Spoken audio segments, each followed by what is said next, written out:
The Covenant warship loomed over Earth like a guillotine suspended in the sky. Its shadow stretched across continents, a monument to the arrogance of the Zarthun Empire, conquerors of 400 worlds across 17 star systems. They had never encountered resistance they couldn't crush within a solar cycle. Commander Kiza Chen stood on the observation deck of humanity's last stand, the battered defense station orbiting between Earth and its impending doom. Her reflection in the reinforced glass showed a woman who hadn't slept in 72 hours. Dark hair pulled back in a tactical braid, uniform torn at the shoulder from the last boarding attempt. Behind her, Lieutenant Nick Morrison worked frantically at the tactical console, his fingers dancing across holographic displays as he coordinated what remained of Earth's defense fleet. "Incoming transmission," Nick announced, his voice tight with exhaustion. "It's General Krevzar himself." Kiza turned from the window, her jaw set. "Put it through." The holographic display flickered to life and General Krevzar materialized before them. He stood 9 feet tall, his exoskeleton gleaming obsidian black, forearms crossed in a gesture of absolute confidence. His species had evolved on a high-gravity world where only the strongest survived, and it showed in every inch of his imposing frame. Behind him, hundreds of Zarthun warriors stood in perfect formation. "Human commander," Krevzar's voice rumbled like an avalanche, translated through their systems into something approximating contempt. "Your resistance has been amusing, but this theater ends now. I offer you one final opportunity to preserve your species. Humans will kneel before the Covenant, acknowledge our supremacy, and serve as laborers in our expansion. You have one of your hours to decide." Kiza stepped forward, close enough that her face filled their transmission feed. In that moment, Nick saw something in her eyes that made him stop his frantic calculations. It wasn't fear or desperation. It was something far more dangerous. It was defiance distilled into its purest form. "Kneel first," she said simply. The silence that followed was absolute. Even the ambient hum of the station's life support seemed to hold its breath. General Krevzar's four eyes narrowed, his mandibles clicking in what might have been confusion or outrage. "You misunderstand your position, human. Look at your forces. 3 frigates against my armada of 300. Your defense platforms destroyed. Your orbital cannons offline. Your people are broken. Are we?" Kiza tilted her head. "Nick, status report." Nick didn't hesitate, though his voice carried the weight of impossible numbers.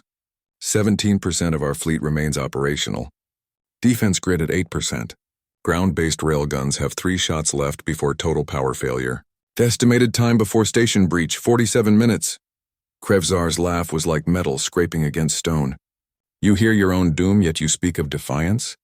What madness is this?" "It's not madness," Kiza replied, her voice steady as starlight. "It's humanity. You've conquered 400 worlds, General. You know what I think? I think you've conquered 400 worlds that knelt. You've never faced a species that chose to stand." She walked closer to the holographic projection, and despite the fact that it was merely light and pixels, it seemed as though Krevzar took a step back. "You want to know what humans are, General? We're the species that looked at fire and decided to tame it. We're the species that stood at the edge of an ocean and built boats to cross it. We looked at the sky and taught ourselves to fly. We stared into the void of space and made it our home. Every single step of our evolution has been one long, continuous act of defiance against a universe that told us we couldn't, shouldn't, wouldn't survive." Nick pulled up historical archives, projecting them into the holographic space. Images flashed between them. Humans climbing mountains that killed them, diving into oceans that crushed them, launching themselves into space on controlled explosions, building cities in deserts and tundra and swamps. Every image was a monument to stubborn, reckless, beautiful defiance. "We are a species," Kiza continued, her voice rising with each word, "that has never, in 10,000 years of recorded history, agreed on a single thing. Except this. We will not kneel. Not to kings, not to gods, not to nature itself, and certainly not to you." "Inspiring words," Krevzar growled. "That will make no difference when my warriors storm your station." "Then storm it," Kiza challenged. "But know this, you're not fighting 3 ships and a dying station. You're fighting every human who ever lived, every ancestor who survived the Ice Age, every soldier who held a line they knew would break, every explorer who sailed toward the edge of their maps. You're fighting 8 billion people who just learned that we're not alone in the universe, and our first neighbors came to make us slaves." She smiled then, and it was not a kind smile. "You've just united humanity, General. Congratulations, no one's ever done that before." Krevzar leaned forward. "You have 40 minutes remaining." "Nick," Kiza said softly, not breaking eye contact with the general. "Show him Protocol Thermopylae." Nick's fingers flew across the console. New data streamed onto the holographic display. Defense satellites thought destroyed suddenly powering up. Railguns recalibrating. And most significantly, every single fusion reactor on Earth spinning up to critical levels. "We did the math, General," Kiza said. "If we overload every reactor simultaneously, the electromagnetic pulse will fry every system within orbital range.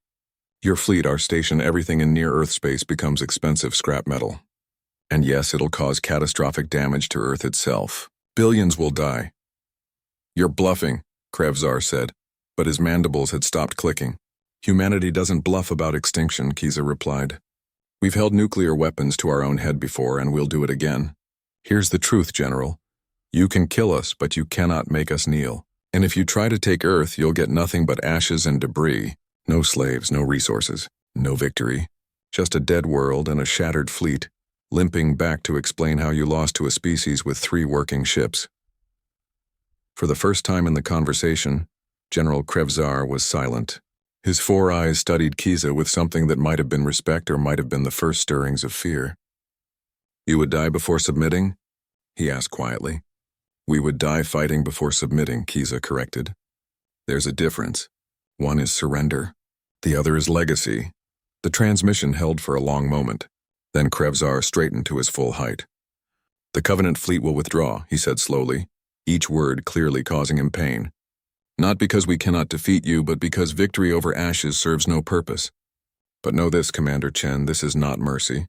This is pragmatism. Call it whatever helps you sleep, General," Kiza replied. "The result is the same. Humanity remains free." The hologram flickered and died. Through the observation window, Nick watched as the Covenant warships began to power up their faster-than-light drives, their massive forms shimmering as they prepared to fold space. "Commander," Nick said, his voice shaking slightly. "Protocol Thermopylae was a bluff, wasn't it? Those reactors can't overload simultaneously. The failsafes would take 3 weeks to override," Kiza confirmed, allowing herself to sag against the console. But he didn't know that.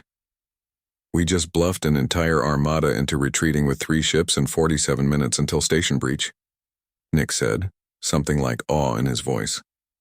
Kiza watched the last of the Covenant ships vanish in flashes of displaced light. Earth remained below them, scarred but unbroken, free but forever changed. "No," she corrected gently. "We just taught the galaxy something important. Humanity doesn't know how to kneel. We barely even know how to bow. And anyone who tries to make us learn is going to discover exactly how far humans will go to remain standing." As the station's alert systems finally fell silent, and Earth's defense grid began its emergency reset, Kiza allowed herself a small smile. The stars were vast and full of dangers they'd never imagined. But they were also full of species who had never met anyone quite like humanity. And that, she thought, was going to make all the difference.